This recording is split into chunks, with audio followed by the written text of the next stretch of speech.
so I was charged with going to a school that it was the first F in the county.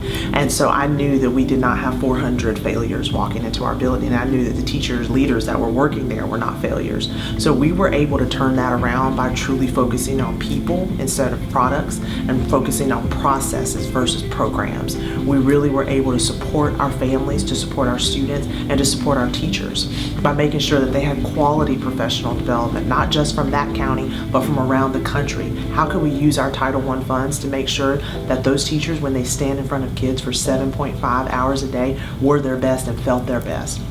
We did a lot of culture work. We talked about the Walmart conversation around our community. What do you say to parents that had long since sent their students to school that had an sort of demeanor in the community? What are some of those things that you could say to those parents and those community members about what we were doing in our building?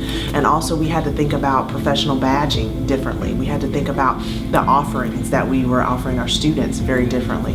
And we had to break down barriers between us and the parents. When parents have negative impacts with school, then they bring that in and their students kind of see that as well. So we were able to do it by truly innovating. We knew we could not do it the same way. So we brought in Smart Lunch. We brought in the hour of Google, the hour of code, and we were able to really open up a world for our students who had long been thought that they were failures, and we took them from an F to almost a B in 2 years. And it was phenomenal because we were able to impact innovation, we were able to impact creativity, and we were able to impact those students' futures.